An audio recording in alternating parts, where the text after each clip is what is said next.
Cuando mi papá se murió, yo dependía totalmente de él. Y me di cuenta que me quedé sola. Y elevar los ojos al cielo y decirle, tú nomás dime que te vas a quedar conmigo porque no la voy a hacer. Y ha sido una lucha desde entonces para mantenerme bien y cumplirle la promesa que le hice de que voy a ser feliz. Y sí, el doctor me dijo, efectivamente, sí logré encontrar una célula que se pudiera y tienes cáncer. Pero te tengo muy buenas noticias. Estás en etapa 0. Es el mejor momento para encontrar el cáncer. Dije, pues ya fregué. Sí, nada más te vamos a quitar la mama. Y agarra su monitor de su computador y la voltea. Y yo veo una mastectomía total. La imagen se me mete aquí en los ojos. Estaba tensa, tenía 2 semanas tensa, sin saber qué iba a hacer. Veo lo que me van a hacer. Yo volteo y me veo y ahí sí fue donde yo empecé a llorar. En cuanto yo llegué a mi casa, lo primero que hice fue quitarme la camisa, respirar, tomar valor y verme en el espejo. Conocí mi cuerpo, me vi yo misma y me dije, me salió barato estar viva.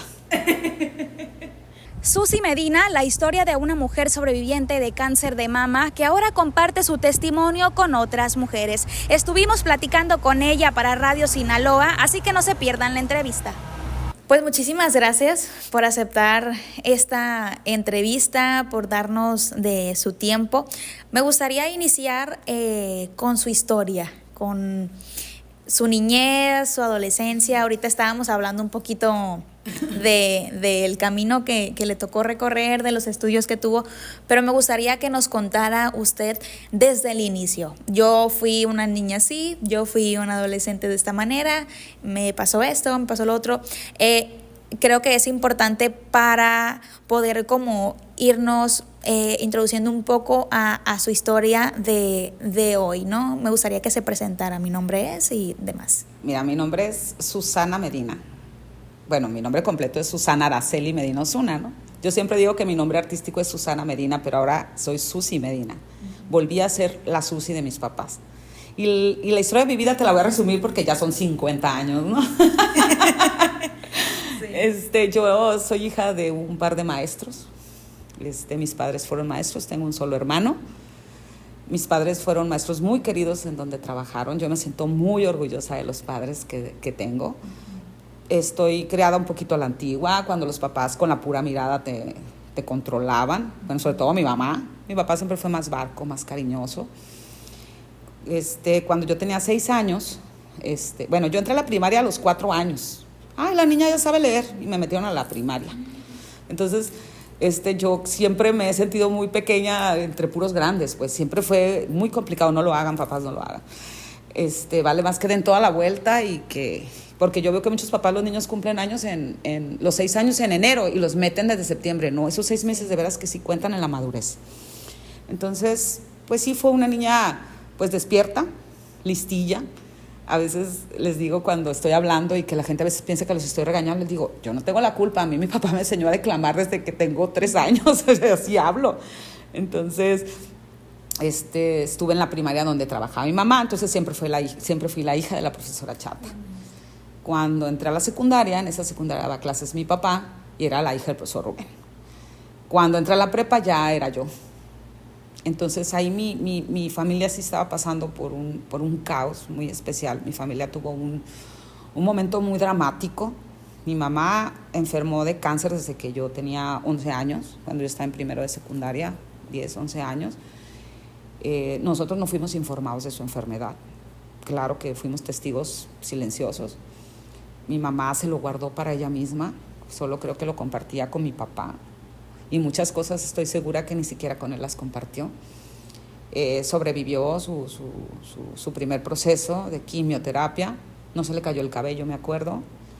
Y pues la vida continuó, pero mi mamá seguramente cambió. Yo te estoy hablando que yo era una adolescente y mi vida cambió y ahora es cuando me doy cuenta por qué. Seguramente mi mamá cambió mucho su forma de ver la vida.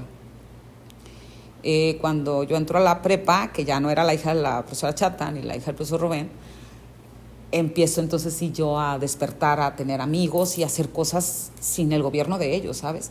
Y creo que mis papás me dejaron de poner atención un poco porque mi mamá, ahora sacando cuentas, mi mamá ahí tuvo su metástasis.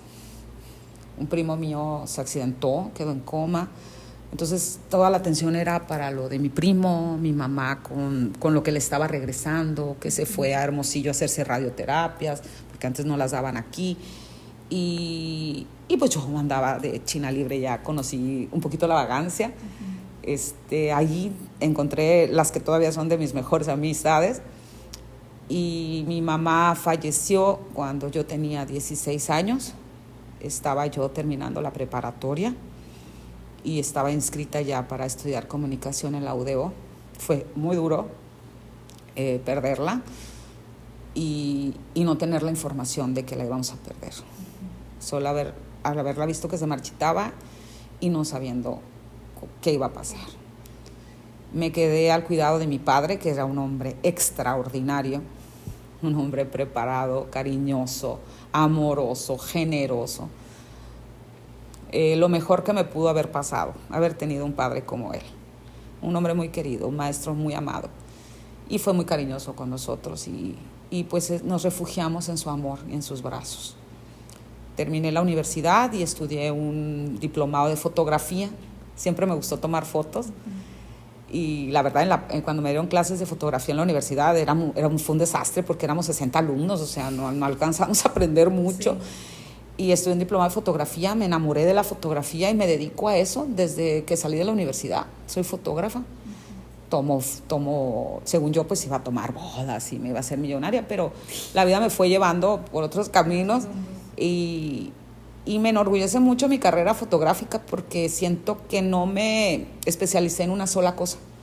O sea, yo tanto te puedo cubrir un evento social como te puedo cubrir los eventos culturales, que es a lo que me dedico ahora. Okay. Después de graduarte de esta especialidad en fotografía, ¿qué pasó en tu vida? O sea, ¿qué más hubo? Me embaracé. Me convertí en mamá muy joven, a los 23 años, y yo creo que desde entonces todo lo que hago es pues para sacar adelante a mi hijo. Pero también es una experiencia maravillosa, la maternidad es muy bella. Soy madre soltera y me siento muy orgullosa de mi hijo. Cuando empecé a trabajar, cuando ya mi hijo nació, empecé como fotógrafa auxiliar, colaboradora de Sociales del Noroeste, y de ahí me invitaron a ser parte de una revista que se llama, no sé si todavía exista, pero se llama Mujer Sinaloense. Fue una revista que hizo un parteaguas aquí en Culiacán en el 98. Yo fui la primera fotógrafa de la revista Mujer. Y nadie sabía yo tocaba puertas y me decían, hay un shower. O sea, todavía la revista no existía. Sí. Entonces yo llegaba a los chavos y les decía, ¿me dejas tomarte una foto? ¿De qué periódico vienes? Es que va a ser una revista. Y bueno, me decían, bueno. Y yo toda tímida. La gente no me cree que yo era muy tímida. Sí, era tímida. Era muy callada, muy reservada. Yo creo que toda esta personalidad siempre la he tenido, pero estaba guardada. Sí. Fui una niña que sufrió una pérdida muy grande y por mucho tiempo en mi casa yo creo que el ambiente no fue muy, muy bueno. Algo que sí se me pasó y que quiero agregar, a los 6, mi mamá le ilusionaba mucho que yo bailara. Y una prima bailaba en una academia de danza española. Antes aquí la danza, sobre todo la española, pues era como para los que tenían para pagarla, era para ricos. Un privilegio, por así decirlo. Sí, era muy caro. O sea, yo te estoy hablando que yo entré a una academia y mis compañeras eran puras hijas de políticos, de agricultores, puras estudiantes del Chapule, ¿no? Porque antes pues nada más el Chapule existía así como el colegio, así, ¿no? Y yo pues venía de una primaria pública. A los 6 años mi mamá me inscribió. Yo creo que hizo muchos sacrificios para inscribirme.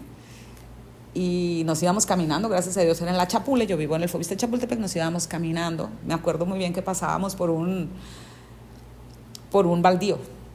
Entonces mi uniforme era unas mallitas, mi leotardo y pues mi faldita.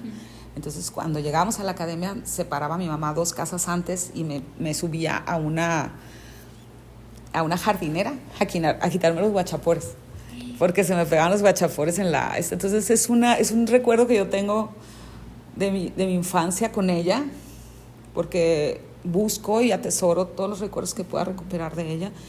Y me acuerdo de ella así quitándome los guachapores de la mallita para ya poder entrar a las clases y no estarme picando, ¿no? se hizo muy amiga de la maestra le tomó muchísimo aprecio y se convirtió casi como como su asistente. Entonces pues ya dejé de pagar colegiatura y por eso pude continuar. Pero como se hicieron mi amiga, pues ya no me iba a la casa, entonces ahí me quedaba. Entonces ahí me empezaron a dar qué hacer. No vas a dejar que las niñas más chiquitas se salgan. Y yo empecé a ser como parte de la academia. O sea, sacaba mi clase y ahí me quedaba. Sí. Y a los 15 años, cuando yo ya crecí y la maestra que a mí me daba clases se había ya distanciado de la academia, Susi, tú te vas a parar ahí enfrente y tú vas a tocar. Entonces yo empecé a ayudarle a mi maestra a ser maestra. O sea, nosotros en danza decimos marcar, o sea, que hay una persona que se para adelante y hace los pasos para que tú la sigas, mientras la maestra dirige. Entonces yo a los 15 años comencé a ser maestra auxiliar. Hasta los 23 años dejé de bailar, ya con 5 meses de embarazo. Y ya siendo mamá ya no regresé. Y como la academia se cerró y la maestra se fue de Culiacán, pues ya no volví a bailar hasta hace un año. Ok, y es que eso que menciona es importante porque es parte, creo yo, de la actualidad, o sea, de su vida actual, ajá, de lo que es ahora. Después de tener a su hijo, ¿cómo llega a ese momento complicado y difícil donde se da cuenta que tiene cáncer? ¿Por qué fue? Sí, fíjate, yo perdí a mi papá cuando yo tenía 30 años y mi hijo 8. Ahí fue al primer choque que me dio la vida. Ahí se me descarriló el tren. Yo siempre he tenido ese momento como un parteaguas en mi vida. Sí, cuando murió mi madre fue muy doloroso, pero como te decía, mi padre nos arropó. Cuando mi papá se murió, yo dependía totalmente de él. Me refiero emocionalmente, moralmente, económicamente, amorosamente. Era mi todo. Y me di cuenta que me quedé sola. Y tuve que tomar una decisión. Y elevar los ojos al cielo y decirle, tú nomás dime que te vas a quedar conmigo porque no la voy a hacer. Y ha sido una lucha desde entonces para mantenerme bien y cumplirle la promesa que le hice de que voy a ser feliz. No siempre ha sido fácil. Todos tenemos un lado oscuro y un lado luminoso. Mi lado oscuro es muy pesado. Tengo tendencia al drama, tendencia a la depresión, a la tristeza. Entonces yo poco a poco me fui tratando de crecer y creo que lo he logrado poco a poquito, de tomar lo mejor de mí y hacer que eso es lo que salga. También influye pues la gente que te rodea, que haces lo que te gusta, que te enamoras, y te empiezas a sentir bien. Yo cada vez me sentía mucho mejor conmigo misma cuando llega el diagnóstico. A mí me daba mucho miedo cumplir 47 años porque mi mamá murió a los 47 años. Yo dije, y yo siempre me preguntaba, ¿voy a vivir más que ella? Pero sin embargo, yo creo que no pensaba yo en el cáncer realmente. Yo me empecé a hacer mastectomía a los 40 años. Me lo hice 2 años nada más y la verdad me la dejé de hacer. Y luego con la pandemia, pues el pretexto perfecto. Te da desidia. Entonces, por una lesión que tuve en las rodillas que me causó mucho dolor, yo me prometí a mí misma que cuando algo me pasara iba a ir al doctor porque por pura tonta desidia sufrí mucho dolor por muchos meses.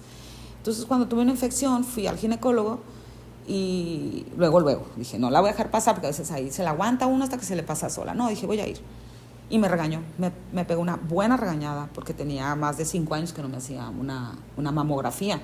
¿Cómo es posible? Con tus antecedentes, con tu peso, yo fumaba. Entonces, no, me dijo, y me hizo un papá Nicolau, iba a regresar a los 15 días por los resultados. Me dijo, y no te quiero de regreso sin una mamografía. Dije, tiene razón, dije yo, no la voy a hacer.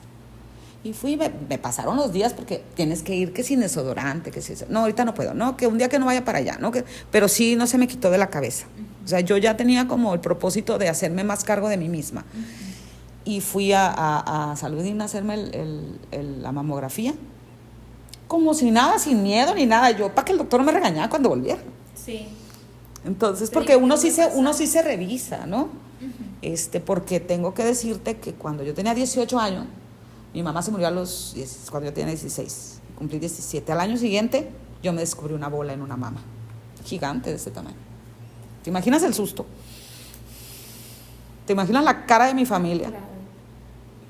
yo de acá que les dije, porque me estaba muriendo de miedo, primero una cuñada de mi mejor amiga que era enfermera, le dije, cerciórate que lo que yo estoy tocando es cierto, y sí, me dijo, tienes que ir al doctor. Tenía muchísimo miedo, era benigna. Son de esas cosas que le pasan a las muchachas cuando pues tenemos problemas hormonales, cuando empezamos con nuestros... pero sí fue bien choqueante. Entonces, al año siguiente me sale en la otra. Y a los 26, 27 años me volvió a salir, ya esa ya ni caso le hice, ya me sabía el caminito, pues. Sí. Pero yo me regresé un poco para decirte que yo por lo menos sí me revisaba. Sí. Porque ya me habían salido bolitas. Y como habían sido benignas, gracias a Dios, pues me fui sin ningún problema. Cuando la recogí, y no salían, y no me la daban, y le daban a la otra gente y no me la daban. Susana, y allá salió una muchacha y me dijo, Susana Medina. Le dije yo, ya la encontraron, dije, se les había perdido. ¿Me acompaña, por favor? Ahí empezó todo. Me fue la sangre a los pies y me puso a caminar un pasillo que ha sido de los más largos que he caminado en mi vida. Y no me decía nada, nomás ahí me llevaba hasta que me llevó a lo más profundo del lugar. Me dijo, aquí tengo el resultado de su mamografía. Salió uno que nosotros llamamos, no sé qué tanto me dijo, no, ya sabes. Nomás me acuerdo que me dijo, tiene que ir con un médico para que se la valore porque ahí sale algo sospechoso. Salí, mi hijo estaba dando vueltas afuera, salgo yo con mi papelito así en la mano, me subo al carro y le digo, no salió bien. Fue al primero que le dije. Y entonces todo ese día, no te voy a decir que no lloré, me morí de miedo. Claro. Dije, tengo cáncer, me voy a morir. Porque yo vi a mi mamá que se murió. Dije, me voy a morir. Y lloré muchísimo.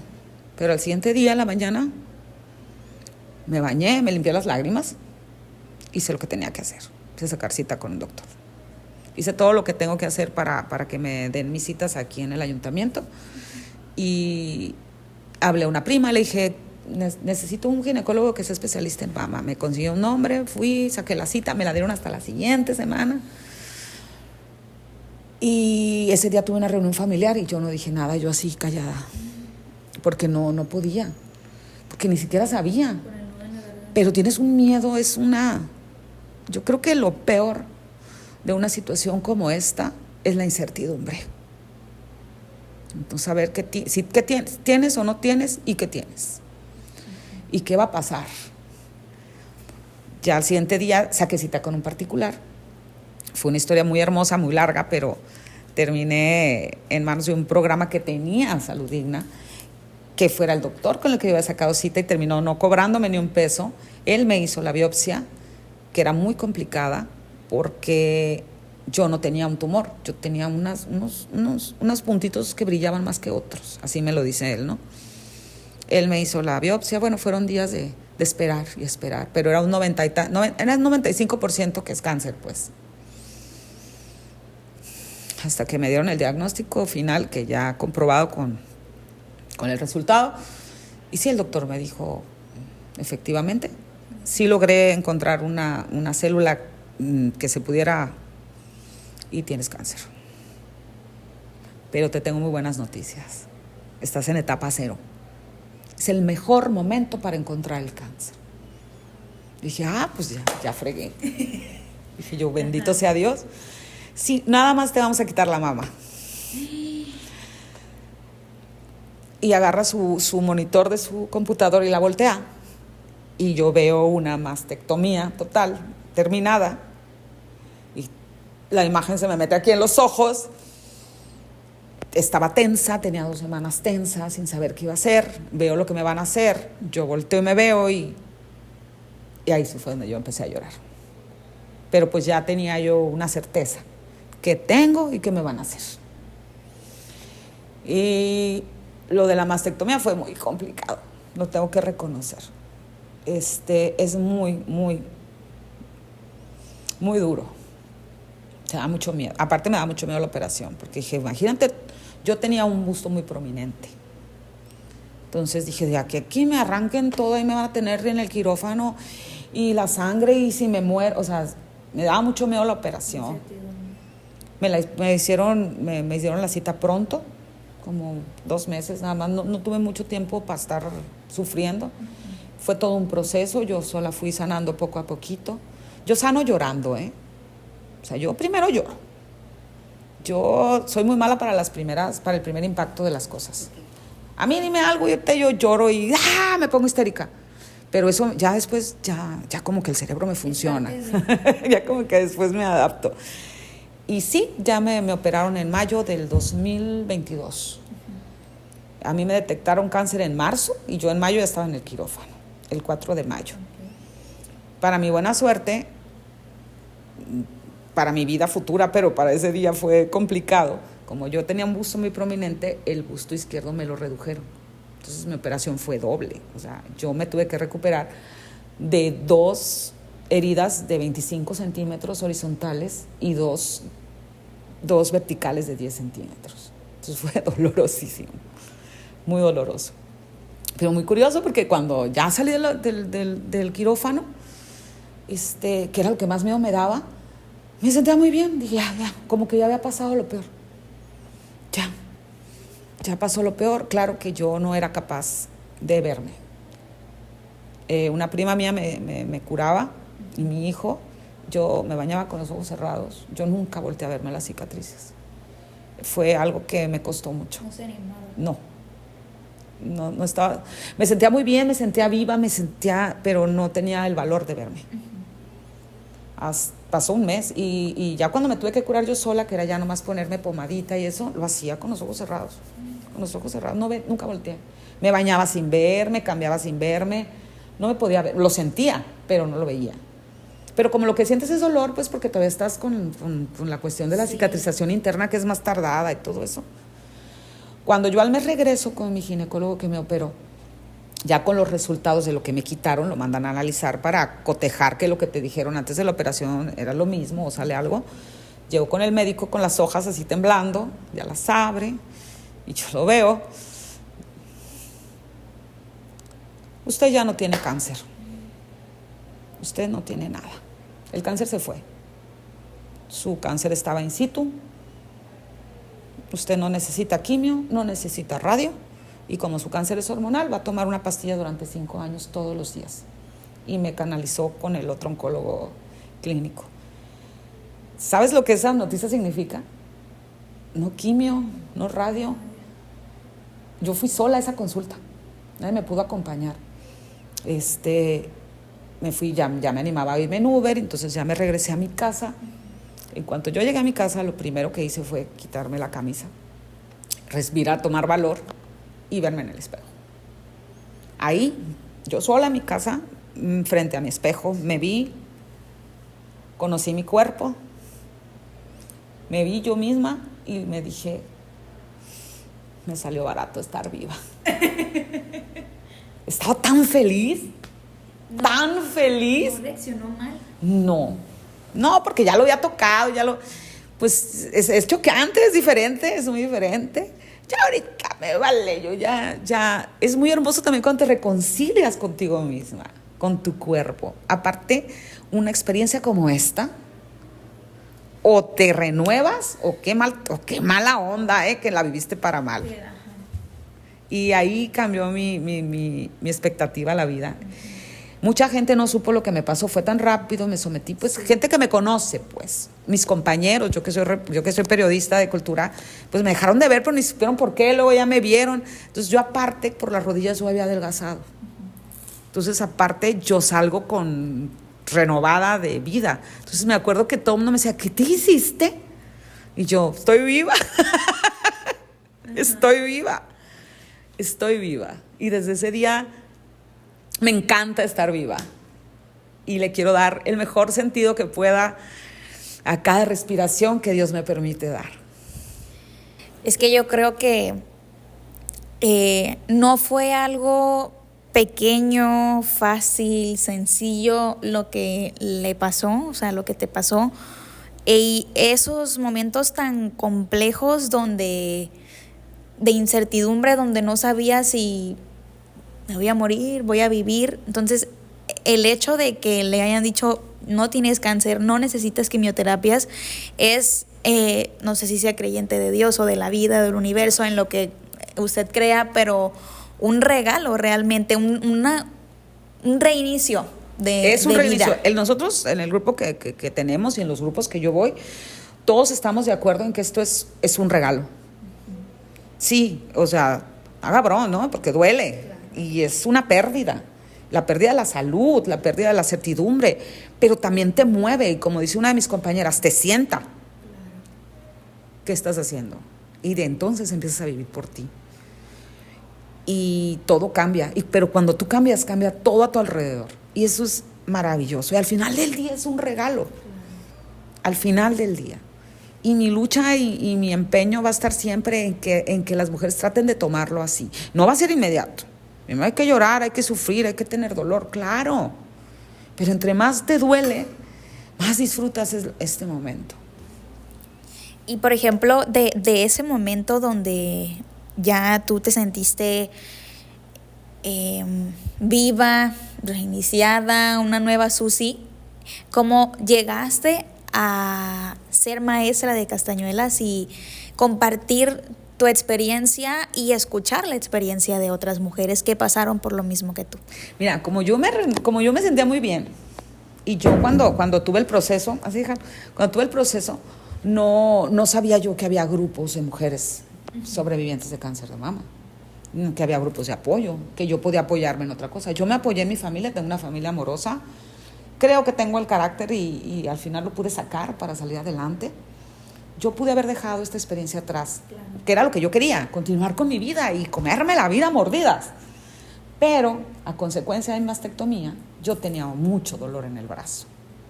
Una de mis más grandes miedos, y por lo que yo lloraba mucho antes de operarme o cuando tuve el diagnóstico, es: ¿y si no puedo volver a tomar fotos? Porque era mi mano derecha, era mi lado derecho. Yo soy derecha. ¿Y si no puedo volver a tomar fotos? Entonces yo moría por volver a agarrar la cámara. Te estoy hablando que a mí me operaron un 4 de mayo, yo el 16 de julio estaba tomando una quinceañera. Pero porque me lo empeñé, pero yo tenía mucho dolor, me dolía mucho aquí, este brazo hasta aquí me llegaba, no lo podía levantar más, no lo podía hacer para atrás. Yo duré muchos meses sin poder dormir de este lado, sin poderme poner champú, necesitando apoyo para quitarme la ropa porque solo podía contar con un brazo.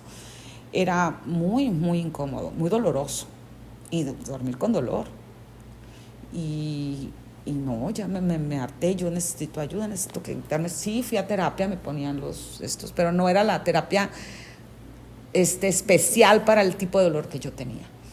Y yo me enteré en un bote de basura ahí en mi trabajo, estaba un lazo rosa así, y decía carril rosa, terapia física para mujeres con mastectomía, con linfedema. Y yo, esto es, pero ¿dónde es? ¿Y dónde es? Y yo preguntaba y nadie me decía. Hasta que un día que fui a hacerme un estudio de rutina que te van pidiendo los doctores que te siguen viendo, llegué a un M, que yo ni sabía que existía un M de DICAM. Entonces cuando yo les pregunto a las recepcionistas que sí, que si ellas saben dónde puedo localizar el carril rosa, me mandan con la psicóloga y la psicóloga me da la información. Pero cuando me da la información, me invita a un grupo de acompañamiento emocional y yo dije, ay, ¿qué? Pues yo ya no me voy a sentar yo adentro por las mujeres. No, pues yo me llamo Susana y no, yo ya estoy en otro rollo, a mí quítenme dolor, para que ya para no acordarme lo que me pasó, yo ya no necesito. Pues insistió mucho, le dije, ándale, pues apúntame, pues. Porque yo decía, ¿cómo voy a estar con mujeres que se les cayó el cabello, que perdieron más de un miembro? Yo, pues, como le decía a mi hijo, a mí nomás me quitaron el pecho. Y me decía, mamá, ¿tuviste cáncer? Ay, pero como media hora. Un ratito. Bueno, eso quiero yo pensar, pues, o sea. Entonces, me daba pena, pero dije, está bien, apúntame. Pero yo quería ir al carril rosa. Y empecé a ir al carril rosa terapia física. Dentro de una alberca nos hacen ejercicios especiales para esta situación. Y ahí empecé a convivir con mujeres que habían tenido cáncer, igual que yo. Bien platicadoras, me sacaban plática y yo bien seria. Ahora ya no me reconocen, porque saqué mi verdadera personalidad. Y me empecé a dar cuenta lo bonito que era convivir con ellas, cómo no necesitas decir nada y te entienden todo esto que yo te estoy contando, todo ese miedo, toda esa incertidumbre, todo, y también el renacimiento lo conocen, lo han vivido. Y me empezó a gustar mucho conocerlas. Me inspiraron mucho. Dije, mira, qué canijas, qué padre. O sea, empiezas a admirar a las personas que te rodean. Y eso, híjole, se siente bien lindo. Hice amistades bien hermosas. Entonces ya empecé a ir al grupo de acompañamiento emocional con la psicóloga, que van muchas mujeres sobrevivientes de cáncer. Me invitan a otro grupo. Les dije, ay, no, que yo no quiero hablar y bla, bla, bla. Me daba mucha pena con esa persona, pero fui. Pues también voy a la Fundación Gama todos los miércoles. Entonces ahorita actualmente estoy en 3 grupos de sobrevivientes de cáncer de mama. Mi terapia física, el acompañamiento emocional y la Fundación Gama. Y no conforme con eso, yo quería hacer más cosas. Me di cuenta que me gustaba mucho, que podía aportar muchísimo con mi personalidad a las mujeres que iban llegando con sus diagnósticos. Y dije, yo me quiero preparar, quiero hacer algo más, pero ¿qué hago? ¿Aprendo a dar masajes? No, porque vi que había masajes especiales oncológicos, ¿no? ¿Puedo dar masajes? Voy a estudiar psicología, voy a estudiar tanatología. Y ahí estaba yo, viendo a ver por dónde me caía algo, cuando me encuentro a una amiga en un baby shower y me dice, me acordé de ti, me dijo, porque hay una terapia en España para mujeres que como lo tuyo, me dijo. Sí, le dije, tocan castañuelas. Ella sabía que yo bailaba de niña. De veras, te lo mando, mándamelo. Entonces, cuando yo lo vi, dije yo, esto es. Y volví a sacar mis castañuelas y empecé a tocar. Dije, esto voy a hacer. Y al día siguiente se lo conté a una amiga, me dijo, sí, tú lo puedes hacer. Luego se lo conté a un amigo, me dijo, ¿tú lo vas a hacer? Y dije, sí, lo voy a hacer. Y tengo 1 año que he recorrido un camino. Cuando tú quieres algo, cuando tú sueñas algo, cuando tú deseas algo, no te puedes esperar a ser feliz cuando lo logras. Cuando lo disfrutas desde el proceso, como lo he disfrutado yo, te enriquece la vida. Yo he crecido muchísimo. O sea, mi corazón está hinchado de amor. Y doy amor y recibo un montón a cambio. Estoy muy agradecida por haber encontrado este destino. Y hace rato tú dijiste algo, y es algo que yo digo mucho. Es como si todo lo que yo hubiera vivido en mi vida,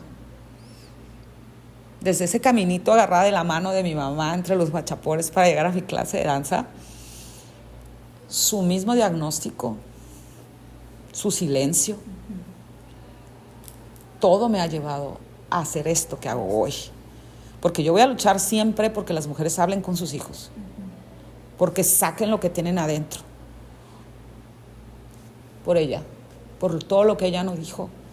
Ahora luego nadie me calla a mí. O sea, yo hasta entrevistas doy, pues, o sea, porque esto hay que decirlo, porque mi oncólogo cuando me felicitó con el otro, porque tenía 2 oncólogos, uno acompañante y uno que me trató, cuando le dije, te dije, tú ya estás bien, Susi, tú ya estás bien. Yo lo conocí hace muchos años porque él me operó una vez de cuando era joven. Sí. Y le tengo mucho aprecio y mucho agradecimiento al doctor Acosta. Me dijo, tú eres comunicadora. Me dijo, ábrete la camisa y enséñales a las mujeres que si se detectan a tiempo van a tener tu misma fortuna. Tú puedes salvar más vidas que yo. Porque cuando llegan aquí a veces yo ya no puedo hacer nada. Y desde entonces tengo esa misión en mi cabeza.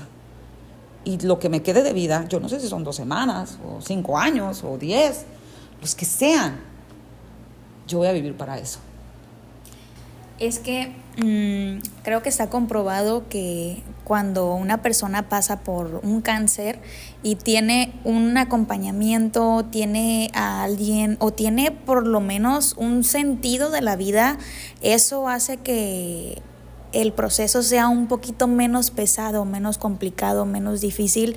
Y cuando tienes como esa, no sé cómo explicarlo, ese ánimo, esas ganas, esa motivación, era la palabra que estaba buscando, esa motivación como la que tenías tú, el proceso, no estoy diciendo que es fácil, porque me imagino que no es fácil en 0%, pero es un poquito más llevadero. Entonces, este acompañamiento que tú tienes con las demás, pues es sí, que para te las llena el sanaciones alma. Pero fíjate muy bien también en lo que nosotras mismas lo platicamos, y es algo también por lo que queremos trabajar juntas. La sanación, sí te ayuda mucho el acompañamiento, el amor de tu familia, por supuesto. Pero realmente esto tiene que nacer dentro de ti misma. Entonces lo que nosotros hacemos es que cada quien encuentre dentro de sí mismo lo que necesita y hacerles entender que no porque el otro no te habló, y es que mi hermana nunca me visitó. No, el cambio está en ti. Está en ti, adentro de ti. Y cuando tú te encuentras, es increíble. Por ejemplo, después de este tiempo que de todo lo que has vivido del proceso de cáncer, de ahora estar acompañada con otras sobrevivientes de cáncer, ¿qué es lo que has aprendido? O sea, me has dicho muchísimas cosas que me llenan el alma y yo digo, wow. O sea, creo que a veces nosotros nos quejamos por cosas tan tontas en el día a día y no valoramos realmente lo que tenemos, que es la salud, y creo que es lo más importante. Entonces, pero además de no sé, de sentir esta motivación con el acompañamiento con las chicas, de ser una nueva Susi, de aprender a valorar y a superar ese miedo de la incertidumbre de me voy a morir o no, y de sentirte ya totalmente viva, ¿cuál es el mensaje de vida que tienes hacia ti? O sea, si pudieras como resumir tu vida, tu historia en una frase o en algo, en un mensaje, en un párrafo, en algo concreto, ¿qué es lo que dirías para ti, para Susi? Me la pusiste difícil, porque como yo hablo mucho, no sé sintetizar. Pero a mí, lo que te puedo decir es que a mí me gusta mucho verme a mí misma hoy. Me siento muy orgullosa de que mis demonios siguen vivos, pero que he encontrado la capacidad de trabajar con ellos. Que me sigo enojando todos los días, ¿no? Por el que se me atravesó en el carro. Claro que te enojas, pero como que se te pasa más rápido. Entonces, ¿qué me diría yo?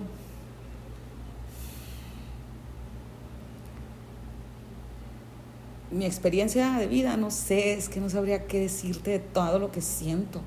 Es que es un cúmulo de emociones increíbles. Lo único que yo puedo decirme a mí misma todos los días es: bienvenida a la vida. Todo vale la pena. Y lo que no te gusta te enseña. Apréndelo para que no te vuelva a pasar. Me siento... Es el mismo trabajo. Yo siempre digo, como dice la película, elige tus pensamientos. Es el mismo trabajo andar de buenas que de malas. Entonces yo elijo todos los días tratar de estar de buenas.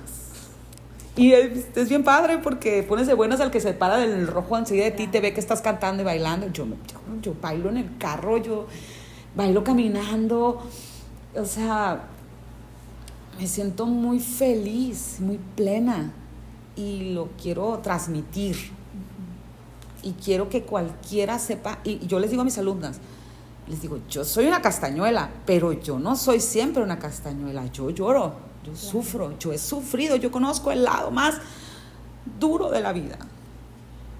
Y me pude haber quedado ahí. Exacto. Y me felicito por haber elegido el otro camino. Pero, y por ejemplo, es muy cierto lo que comentas, que en muchas ocasiones nos pasan a lo largo de nuestra vida diferentes situaciones complicadas, complejas, diversas, unas más fuertes, otras no. Hay personas que tienen historias más complejas, nosotros un poquito menos complejas, hablo por mí. Pero todos tenemos algo, ¿no? Y lo importante, coincido contigo en el sentido en que nos puede pasar algo malo, nos puede pasar algo negativo, nos puede pasar algo traumante, algo preocupante, pero está en nosotros decidir si nos quedamos con eso o salimos adelante. He escuchado muchas veces la frase que dicen que no somos lo que nos pasa, sino lo que hacemos con lo que nos pasa. Y eso fue prácticamente lo que hiciste tú. Decidiste de pronto el miedo creo que creciste con lo que me cuentas, creo que creciste con el miedo de pronto pasar por algo similar a lo que pasó tu mamá.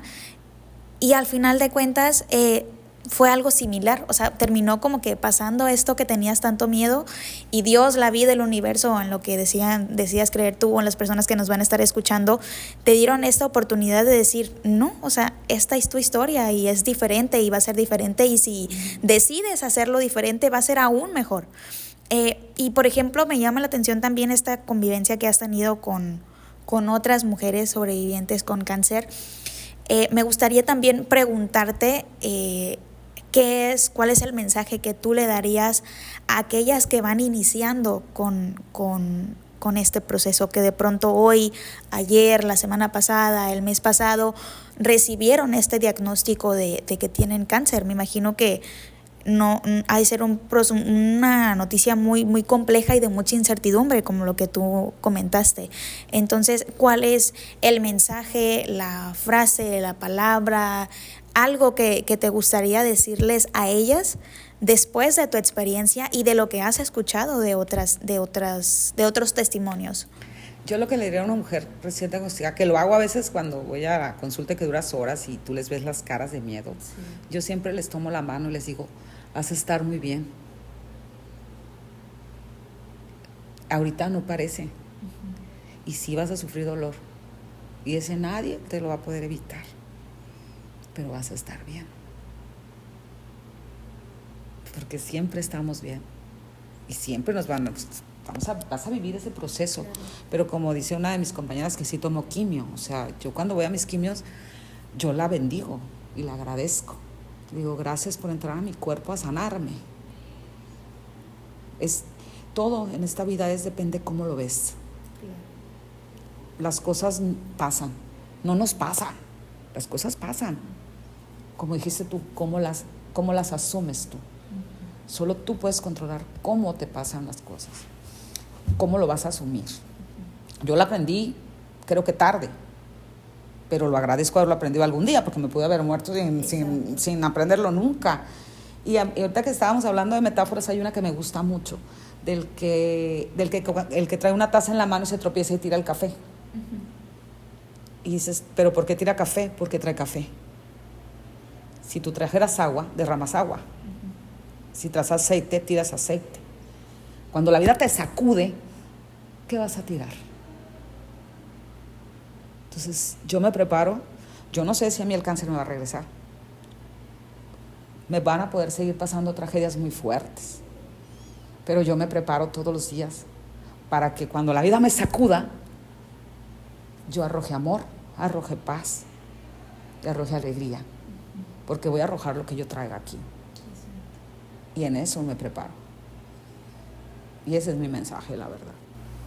¿Cuáles son los rostros, estas acciones que hacen las mujeres cuando tú les tomas la mano y les dices vas a estar bien? ¿Cuáles son sus expresiones, sus reacciones? Se me quedan viendo, pero cuando yo les sonrío y se dan cuenta que yo ya pasé por eso y que estoy bien, es como no todas, ¿no? Porque también depende en qué momento las agarras, pero es como de sí. Yo me encontré a una amiga que bailaba conmigo, ella era hija de la pianista y las dos bailábamos con la Malú y las dos éramos maestras. Tenía muchos años que no la veía, me la encontré en el Hospital Civil, yo iba a hacerme un ultrasonido en mis revisiones y me la encontré, le dije, ¡eh! Y nos abrazamos, le digo, ¿qué andas haciendo? Le dije. Y me dice, vengo a hacerme una biopsia. Y como yo sé que ahí está la clínica de mama, porque ahí me atiendo yo, en ese momento le agarré la mano, le dije, vas a estar bien, lo sabes. Y se me quedó viendo, le dije, ¿cómo me ves? Susi, te ves muy bien. Ahí me detectaron hace 2 años, le dije. Y como que eso, sí, como que respiró. Dijo, ay, alguien me entiende. Y me fui con su esposo a esperar hasta que le hicieran la biopsia. Le dije lo que iba a sentir, lo que no iba a sentir. Cuando le iban a operar, le hablé un día antes. Le dije, no te van a operar las piernas, no, te puedes parar al baño, no te andes chiqueando de más. O sea, es arriba la cosa. Y dice, ¿cómo me acordaba de ti? Dice, cuando me tenía que ir al baño, porque dije, ¿cómo la voy a despertar a mi hija? Si yo, dice la Susi que las piernas están bien. Exactamente, le dije, si te operaron de acá, no de acá. Entonces, creo que eso nos reencontró y ella y yo lo compartimos, yo ya desde otra perspectiva, Y creo que a ella le sirvió mucho también. No la he hecho que toque castañuelas conmigo, pero la voy a hacer porque ella sabe tocar y toca más bonito que yo. En algún momento. Pero a todas tenemos nuestro momento y no puedes forzar a nadie. Yo aquí no he forzado a nadie, nunca he sido insistente. Pero trato el grupo ha ido creciendo poco a poquito y va a crecer más. Esa es mi aspiración, esa es mi ambición, que crezca, que muchas gentes puedan estar en unión para crecer entre ellas mismas, apoyarse entre ellas y el arte sana. Así será. El arte sana. Así será. ¿Hay algo más que desees agregar? ¿Algún comentario, algún mensaje? ¿Algo que quieras contar? ¿Que se te pasó? ¿Un mensaje? No se me ocurre en este momento, pero primero agradecerte porque yo desde que empecé a hacer esto, lo empecé a hacer para ellas, esperando que mi sueño creciera solo. Hay una frase que es muy llevada y traída en las películas y tú la oyes y ya ni la oyes, pero es verdad, los sueños sí se cumplen. Y sobre todo si trabajas por ellos. Y como te dije, disfruta el proceso. No te esperes a los resultados, porque si estás con los sentidos abiertos, todos los días recibes muchos regalos. Y todo lo que vives hoy es para lo que vas a recibir mañana. Prepárate, porque siempre lo que viene es mejor.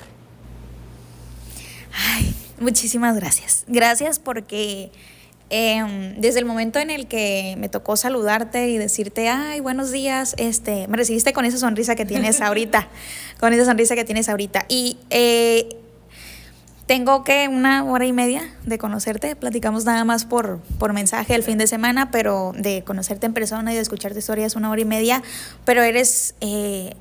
en lo personal te lo digo, ¿no? Eres una persona que contagia. Yo creo que por eso ahorita que me comentas que de pronto vas con estas pacientes y les tomas la mano y les dices, vas a estar bien, y si se los dices con la sonrisa que me dijiste ahorita, es como que realmente, no sé cómo explicarlo, pero realmente contagias esa vibra, ese positivismo, no sé, esas emociones. Eres de las personas que traspasan, no sé cómo explicarlo, pero contagian. Qué bueno. Sí. Qué bueno porque el mensaje es bueno, ¿verdad? Exacto. Y yo te agradezco muchísimo. Al contrario, me dices gracias por la entrevista, pero no, gracias por darnos tu tiempo, por recibirnos, por contarnos tu historia, por seguir haciendo esta labor tan noble con sobrevivientes con cáncer, porque tú debes de tener tus actividades, tu trabajo, todo, tienes un hijo, tienes tu vida, pero aún así compartes un poco de tu tiempo para de pronto venir y convivir con las demás, que yo sé que es algo que también te termina llenando a ti, ¿verdad? Pues esa es mi parte favorita de la semana. Exacto, me imagino, pero también das, o sea, yo sé que recibes mucho, pero das mucho.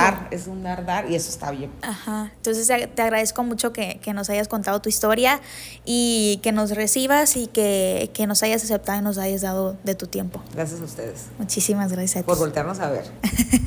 Gracias.